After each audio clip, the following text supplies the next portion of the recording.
ফেসবুকে বন্ধুদের সাথে আড্ডা দিচ্ছিলাম, ঠিক তখনই মা বলল, বাবা বালতিটা একটু ছাদে নিয়ে দিবি, কাপড়গুলো শুকাতে দিব।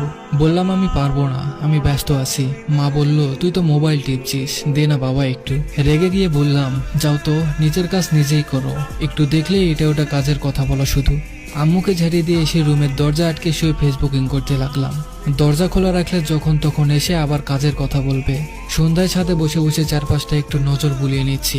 হঠাৎই মোবাইলটা বেজে উঠলো। রিসিভ করতেই আম্মু বলল, কই আছিস বাবা? বললাম, আমি তো বলেই আসলাম আমি ছাদে যাচ্ছি, এরপরেও বাসায় থেকে কেন ফোন দিতে হবে? মা বলল, বাসায় একা একা ভালো লাগছে না, আয় না একটু বাসায়। বিরক্ত হয়ে বললাম, ধুর, কোথাও গিয়েও একটু শান্তি নেই। যাচ্ছি, তবে কোনো কাজের কথা বলা যাবে না। মুচকি একটা হেসে দিয়ে বলল, আচ্ছা আয়। বাসায় আসলাম। আম্মু রান্নাঘরে রান্না করছে আর আমি ড্রয়িং রুমে বসে টিভি দেখছি। একটু পরেই আবার আম্মু রান্নাঘর থেকে আমার কাছে আসলো আর বলল, বাবা রান্নাঘরের ট্যাপে পানি আসছে না, একটু পানি এনে দিবি ওই ট্যাপ থেকে।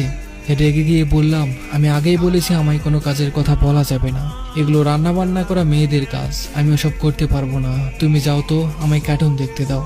বারবার মুখ করে আম্মু চলে গেল। প্রায় 20 মিনিট চলে গেল। টিভির সাউন্ড একটু বেশি দেওয়া ছিল। হঠাৎই নজর পড়লো ট্যাবের কাছে। বালতিটা পড়ে আছে, চিপচিপে পানিও দেখা যাচ্ছে। এক বালতি পানি নিয়ে আসতে পুরো রুম পানি দিয়ে ভিজিয়ে দিচ্ছ। কথাগুলো বলছে রান্নাঘরের দিকে এগিয়ে যাচ্ছি, কিন্তু রান্নাঘরে উকি দিয়ে দেখলাম কেউ নেই। আম্মু আম্মু বলে ডাকলাম, কিন্তু কোথাও কোনো সারা শব্দ নেই। বাইরে ট্যাবের কাছে গেলাম, একটু এগোতেই আমার চক্ষু কপালে উঠলো। আম্মু মেঝেতে পড়ে আছে, চারিদিকে রক্তে লাল হয়ে আছে।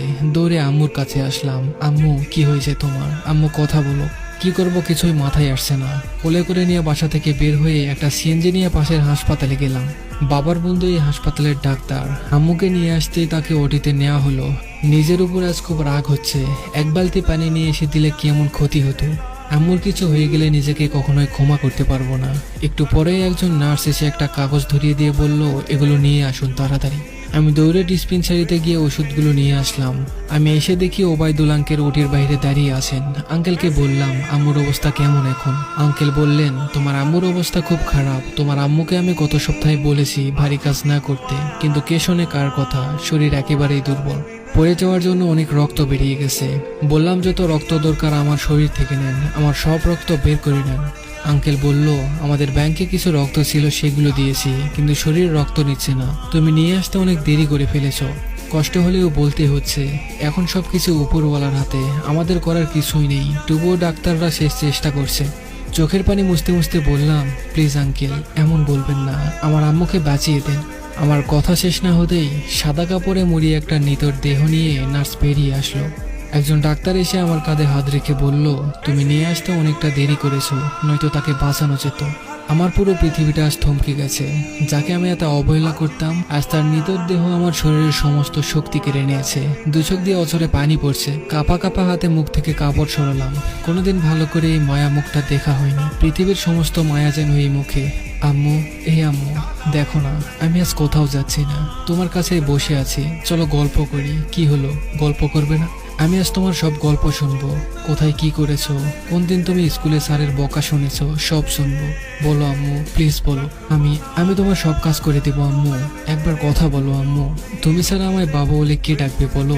আম্মু, আম্মু, তুমি না আমার মেয়ে, এভাবে অভিমান করো না মা। চোখ খোলো না, দেখো আমি কোথাও যাইনি। আমি তোমাকে ফেসবুক চালানো শিখিয়ে দিব। আম্মু, কথা বলো না একবার। এভাবে কেন চুপ করে আসো? প্লিজ আম্মু, আমার কষ্ট হয়তো আম্মু। ও আম্মু, তুমি না বলতে আমার চোখের পানি দেখবে? আমি নাকি পাষাণ? দেখো আম্মু, আজ আমার চোখ ভিজে গেছে, কোনো বাঁধন মানছে না। একবার কথা বলো আম্মু। আমি তোমায় রানীর মতো করে ডাকবো, সবকিছু আমি করব, তুমি শুধু একবার বাবা বলে ডাকো। প্লিজ আম্মু, আমায় ছেড়ে যেও না। সেদিন আম্মু আর কোনো কথা বলেনি। ভার্চুয়াল জগতের মাঝে আমরা এতটাই ডুবে থাকি যে পরিবারের কথা ভুলেই যাই। তারাও চায় আমাদের সাথে সময় কাটাতে, আমাদের সঙ্গ পেতে। তাই সবাই নিজেদের পরিবারকে সময় দিন। তাদের সাথে যেটুকু সময় থাকবেন সেটুকু আপনার হৃদয়কে প্রশমিত করবে। মনে রাখবেন, পরিবারের এক একটা সদস্য একবার হারিয়ে গেলে পৃথিবীর কোনো কিছুর বিনিময়ে আর ফিরে পাবেন না।